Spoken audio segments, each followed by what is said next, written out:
The Twins have a new explosive weapon. No, Scott, not the Twins, the Dodgers. You should know Tommy Edman, an explosive weapon that was deployed in the postseason, has agreed to a 5-year, $74 million extension to stay in Dodger blue.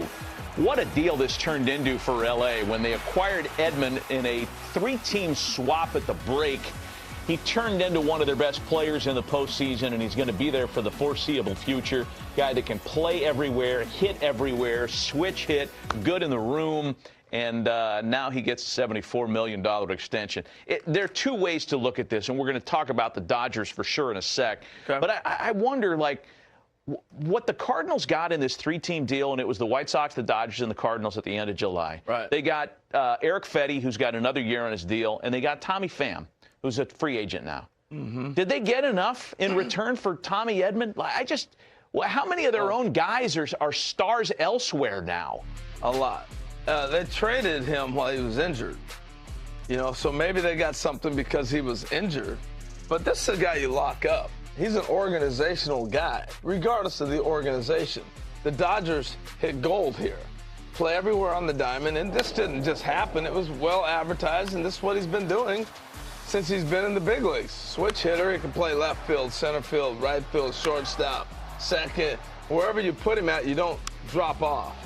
But I think the big thing for me in watching Tommy Edman play was every day in the postseason, it's the fundamentals, the plays he made, the simple things that he does that makes you a ball player that wins titles. And it shows up every day in the postseason. You bet it does, man. He was huge in the postseason, and he is not just rewarded for what he did. The Dodgers are projecting that he's going to give them those kind of contributions for the next 5 years, so he gets the long-term deal. And, Matt, I said this when they traded for him at trade deadline. None of this works for the Dodgers without Mookie Betts. Mookie gives them such a luxury to be able to say, okay, we'll put Mookie at short. Oh, Edman can play there. We'll put Mookie back in right. Yeah. Oh, I think this year we'll move him to second. They can do so many things and be able to acquire a guy like Tommy Edman because you have Mookie Betts. And because Mookie's bat carries like a big-time hitter does, and he can play all the positions for you, you can not worry about offense when you go acquire Tommy Edman, who end up giving you more offense than they expected from a power standpoint. Mm-hmm. Mm-hmm. You know, but because of Mookie being able to do so many things, the Dodgers can do a million moves. They can sit here right now and go, do we get another outfielder? Oh, maybe we'll just put Mookie back out there. I mean, they're spending monopoly money, right? I mean, they're playing in a kind of different space in some of those long-term deals. Let me lock in on the financials. Get a load of these financials, D-Row. Not even, I mean, none of us could have dreamed of a payroll that could have all of this on the same page. Ohtani, of course, completely backloaded. And there's the Betts deal in the mid-300. That's why the Soto money to me is nuts. You're talking about they want $600 million for Soto. He's not nearly as good or versatile as Mookie Betts. Sorry. That's why it's hard to look at how they're getting to that number. I know JP gave us the add up on the numbers, but JP started comparing them to pitchers. The everyday player, the highest paid everyday player on the ABV right now is Aaron Judge at $40 million. Yeah. And then it goes Trout at 35.5. So considering those commitments, is there payroll room? Is there latitude for Soto in L.A.? Because we were thinking at the beginning of the offseason that they were the favorites.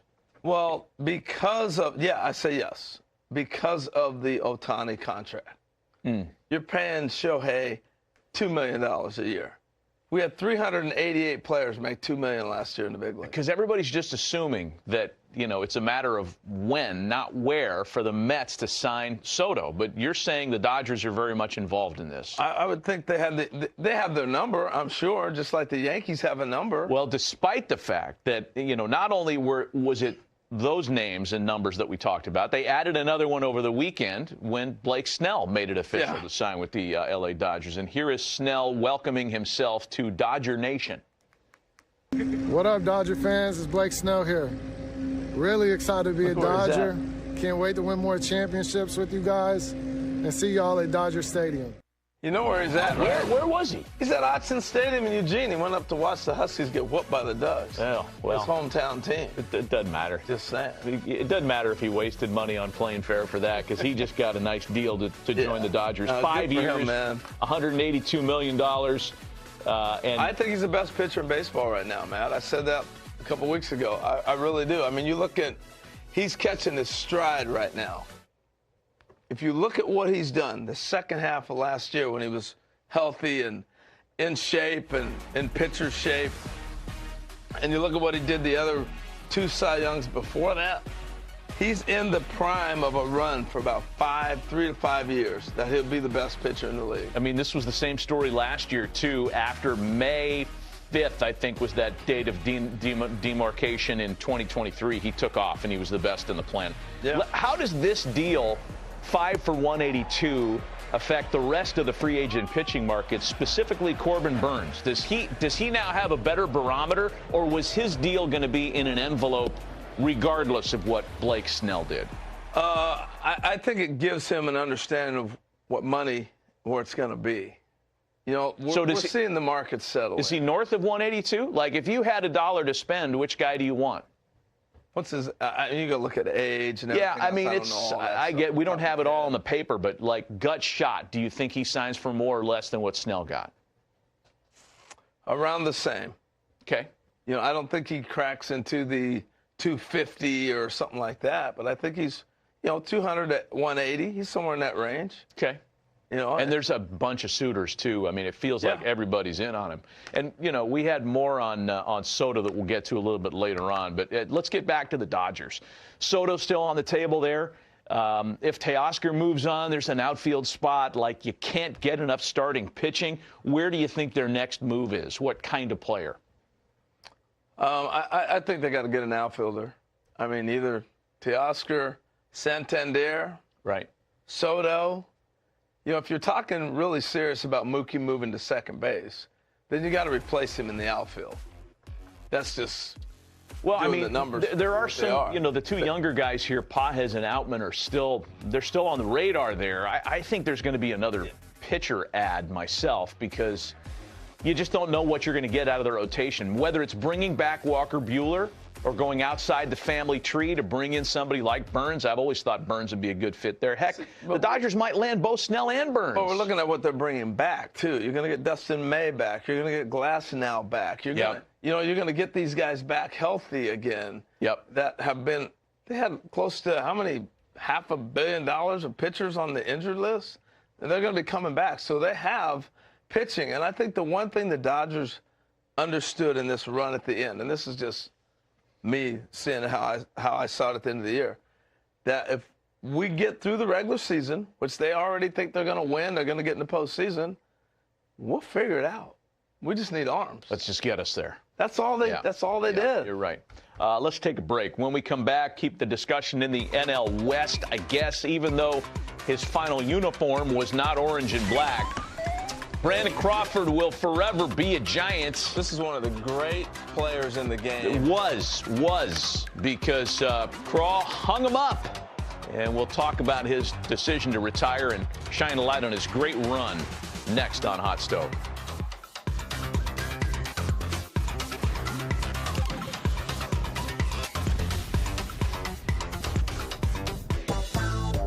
Steve Phillips, let's get to it. On Monday, I asked JP Morosi earlier about Juan Soto. Winter meetings are next week. Good morning, by the way. Top of mind, is he going to sign before or after? What do you think? What's the timeline? Yeah, so I think it's interesting. Like, in these sort of negotiations, when it's a superstar, when he's plan A for anybody who's interested, he controls the timing. It's not up to the team. No team is going to take any chance to alienate him, saying, listen, I need an answer by today, or I'm going a different direction. And so I think that Soto and Scott Boras, they control this. And, we've seen it in the past when it was Bryce Harper going deep into February or March and other Scott Boras clients. It's because Scott Boras and the player control the timing of all of it. Teams are always wanting to get deals done more quickly, but you don't ever want to pressure a player to make him feel like, wait a minute, why is this team putting more pressure pressure on me, they're going to force me to go away. Now, for other players, you might say, listen, they need an answer now because if you don't want it, I'm going to go in a different direction. There's a time where the team can control the timing, but not when it comes to Juan Soto. I suspect, though, it gets done this week before the meetings, and then we have the big unveiling at the winter meetings. I love that teams are pulling out all the stops, Steve, and the guys talked about it earlier on the show. David Ortiz, we keep reading that he's saying things and he's meeting with him and he's doing things. What is he saying? What is he doing to court him? Yeah, he's saying how great it is to play there. Come on, man, do what I did, be me. You know, because listen, David Ortiz is as respected a player in the game as there is. Plus, from the Dominican Republic, a connection there. And, you know, one of the selling points for the Red Sox was the video of all of the great Dominican stars that have thrived in Boston. But, you know, when David Ortiz is recruiting you, there's a level of prestige around that. Sure. And so every team is a little bit different. It could be a movie star. It could be a singer. It could be a politician. It could be anybody you can use. You know, you want to make sure, though, that you know enough about the player that it might not turn him off, whatever that is, right? You don't want to push him in a different direction where it says, okay, well, what about this guy and he doesn't like that guy, and somehow you're pulling somebody in. So you've got to know who you're using, but David Ortiz is universal. Like, he would recruit anybody and have a positive impact. You know, I'm listening to you, Steve, thinking, do the Red Sox feel the heat to do something big because they've been so scrutinized in the past for not doing enough? Oh, there's no question about that they feel that. I mean, listen, over the last few years, and I feel a little bit bad for Chaim Bloom. I mean, he came in and he was asked to get more from less. They weren't spending money. Now they're acting like the Red Sox again. I mean, this feels like that sort of Cold War that we have with the Yankees and Red Sox, where at one point they called the Yankees the evil empire and the money being spent. But the Red Sox right now, they're in a great time and place. They've got young major league talent, young guys at the minor league level, and financial flexibility. That is a dream come true for a general manager. And I think that right now for Craig Breslow, he's got to love the position that they're in right now. If Soto says no, they'll move on to plan B, and they've got a lot of options out there. But that's interesting, right? I feel like the toughest job is for front office members to make an A roster, right, and a B roster. How do you kind of navigate that? There's not unlimited time. Yeah, you know, what's interesting is I really do look at this, like the timing this year of Soto happening early is very helpful to general managers. Sure. Because what ends up getting tough is when a star, plan A, waits until, January, and you start seeing plan B players wanting to make decisions. Now, we've only seen 4 free agent pitchers make decisions. 3 of the 4 have been Scott Boras clients, oh, by the way, which means they got an offer that they didn't think they'd get, which allowed them to sign before maybe plan A came off the board in other areas. But I think that as it is right now, I think the plan B options, C and D, are going to be more interesting. Look, Soto is going to be interesting, but the teams that don't get him, where do they pivot? Where do they go? I think that's intriguing because many of those teams are going to go after the same players and compete for the same guys, the Pete Alonsos, the Corbin Burrs, the Anthony Santanders. They were in on Soto, and if they don't get him, they're all going to be fighting for that next level of player as well. I just asked 4 Juan Soto questions. Get it together, Lauren. Other big names, Steve, starting to fall. Blake Snell to Los Angeles. The guys just put up the roster and the staff in L.A. Holy heck. And is there more? What's next? Well, you know, it's interesting, right? The contracts are so interesting to me when it comes to the Dodgers. The deferred compensation, we saw that with Ohtani. We're seeing it right now. Listen, that sound you hear is the Dodgers blowing everybody out of the water. Well if you can hear played. that. Yeah, that's the Dodgers blowing everybody out of the water. But it's deferred comp and signing bonuses. And so I think the Dodgers, you know, they're in on Soto, but it doesn't sound like that they're in on Soto. But I've heard Nolan Arenado potentially going there, which I don't see the fit for that, considering they got Max Muncy. Where do they move him? But the Dodgers are going to continue to be aggressive. They'll fortify the bullpen. But I think what's been really interesting is the use of deferred compensation and the use of signing bonuses. In California, the state income tax is so substantial. Players who live in non-state income tax states, Blake Snell lives in the state of Washington. So $52 million in signing bonus means that's not taxable in the state of California. He's going to sign the contract in Seattle. So guys who live in Texas, the state of Washington, and Florida, they like as much of their money in signing bonuses because it's not subject to the state income tax in the state where they play or when they go on the road either. How is Matt not doing a landscaping soundboard right now? What is your advice for lawn care So for good. somebody who has that great We lawn worked at their together yard? way too long. I knew you had it ready. You're sick. Steve, one more question for you. Around this time, we take stock in winter ball, right? Luis Angel Acuna playing well. It's all we read about. What does that mean for the Mets? What and where is his future? Yeah, so it's so interesting, right? So I love when guys play great winter ball. One, because it means they could be good players for me in the future. But two, it means they may be trade chips. I think for the Mets, you've got Lindor locked up for the long term. You've got, you got McNeil at least signed for a period of time there. You've got some flexibility about what you might do at second base. If Garrett Crochet and the White Sox want Luis Angel Acuna in a deal, he's put up good numbers. This is marketing time right now. I loved it when players perform in winter ball, especially young guys that are putting up numbers. And, he played good defense in the major leagues, but what about that offense? Maybe he could be a chip for the Mets. And so this is a good sign for the Mets, whether they keep him or whether they trade him. They are in win-now mode. See, with the very latest, you look at his prospect profile right there on your screen. Harold has a question for you, Steve. Hey, Steve, good morning. Happy Thanksgiving to you. You too, buddy. Hey, I got a serious question here. So Scott Boras is holding all the cards because he's got the big fella out there. And he has now had 3 of the 4 top pitchers signed already. So he's meeting with all these different clubs because of Soto. What kind of advantage does that give him with all his players and reading the board with all the different teams? Well, it's so interesting. It's like, to me, it's complicated for Scott Boras because many of the teams that are in on Soto are in on Burns. They were in on Snell. They're in on his other players. And how does he represent Pete Alonso?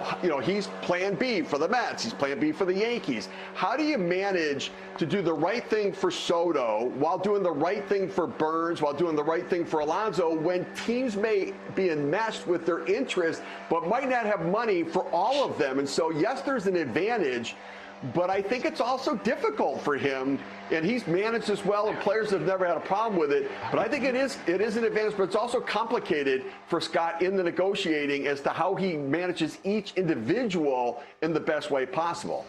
Hey, man, tell them to hold off on the lawn blower while we're talking here. What's going on? I have no juice around here. It's at the neighbor's house. What are you going to do? We know how that one feels, too. Hey, Steve, we appreciate it this morning. Thanks. Okay, thank you. Great answer. Thanks, Steve. I think Steve's point is interesting on the, and it's worth talking about here. If the Mets have to move one of their young guys, whether it's the young Acuna or somebody else, when you're a young guy and your pipeline to the big leagues is getting closer, when your time is getting closer, right, it might not necessarily come with that team if you play for one of the payroll behemoths. Like the Mets and Dodgers, they don't have to develop you. They don't have to get their service time out of you. You're a chip. So you might not get there and establish yourself with that uniform. That's the hardest thing for a young player, because when you sign, you're like, oh, this is my team. And you go through A-ball and AA, and you buy the soaps and the robes and everything that they offer for that organization. And you're 100% right. You have to understand, even though I'm with a team, there's still, the big leagues is 30 clubs. When you're in the minor leagues, you got to continue to look at, I got to get to the big leagues. Yeah. And it's got to be one of the 30. And that's what happens with a lot of players. The soaps and the robes. What was the name of the former umpire? I can't remember that. That had a merchandise company. Yeah. He made all that stuff for the minor league kids. That's why. Paul. Can't think of it. But I had my Mariner robe, and I had all that stuff. Yeah, former major league umpire that had a merch company, and he made all that stuff for the kids in the minors. Yeah, he made a kill. My first job as a radio announcer with the Cubs in short season Appalachian League, Huntington, West Virginia. I had a Cubs shaving kit. Yes. That I still have to this day. I know. H Cubs, Huntington Cubs. All right, let's take a break. We kind of sidetracked there. 皆さん、今回も最後までお読みいただきありがとうございました。ロサンゼルス・ドジャースの最新ニュース、いかがでしたか？野球ファンにとっては興奮と期待が止まらない内容だったのではないでしょうか。トミー・ドマン選手の契約延長、ブレイク・スネル投手の加入、そしてフアン・ソト選手の獲得に関する噂話まで、ドジャースはこのオフシーズンでも大きな注目を集めています。これからのシーズンでどのようなドラマが展開されるのか、私たちファンにとっても楽しみでなりません。まずはトミー・ドマン選手の5年契約延長のニュース。彼のような多彩な選手が長期的にドジャースの一員であることは、ファンにとって非常に心強いことですね。ポストシーズンで見せたプレーぶりは圧巻で、特に守備の堅実さや走塁のセンス、そしてスイッチヒッターとしての打撃力は、チームの成功を支える重要なピースです。複数のポジションをこなしながら、どんな局面でも安定したパフォーマンスを発揮するエドマン選手が、今後5年間でどれだけの貢献をしてくれるのか、期待が高まります。そして、新加入のブレイク・スネル投手。彼の契約は5年で182億円にも上り、まさに現在最高のピッチャーとしての効果が現れていますね。スネル投手のこれまでの実績は誰もが知るところであり、特に彼が健康で調子が良い時には、その安定感と投的な投球術で他の追随を許しません。ドジャースのローテーションに加わることで、チーム全体の投手力がさらに強化されるのは間違いありません。この契約が彼自身にとってもドジャースにとっても素晴らしい結果をもたらすことを期待しています。さらに、翔平・大谷選手の契約形態、フアン・ソト選手の獲得をめぐる動きにも注目です。ドジャースは長期的な視点でチームを強化する計画を立てており、その財政力と戦略的な動きは他のチームには真似できないものがあります。大谷選手の契約では、繰り延ぶ報酬の後払いを活用し、短期的な予算圧力を軽減することで、さらなる補強を可能にしています。これにより、ドジャースが今後もトッププレーヤーを引き寄せることができるのは明らかです。フアン・ソト選手の獲得が実現すれば、それは間違いなく MLB 全体に衝撃を与えるでしょう。また、ドジャースの柔軟な戦術も見逃せません。ムーキー・ベッツ選手を中心に、複数のポジションを適宜変更しながら、最適なラインアップを作り上げる力は、他のチームにはない強みです。この柔軟性があるからこそ、エドマン選手のような多彩な選手がさらに輝き、チーム全体のバランスを保つことができるのです。そして最後に、ファンとして注目すべきは、ドジャースの未来への投資という側面です。若手選手の成長や既存のスター選手の維持、新しいタレントの獲得など、彼らの動きには常に先見性が感じられます。このような計画的な動きがあるからこそ、ドジャースは毎年ポストシーズンでの成功を狙うことができるのです。皆さん、このようなドジャースの挑戦や計画についてどう思いますか？あなたが注目している選手や期待しているトレードについて、ぜひコメント欄で教えてください。私たちのチャンネルでは、最新の MLB ニュースやドジャースの情報をいち早くお届けしていますので、いいねとチャンネル登録も忘れずにお願いします。次回の動画では、さらに詳しい情報や分析をお届けしますので、お楽しみに。それでは、また次回お会いしましょう。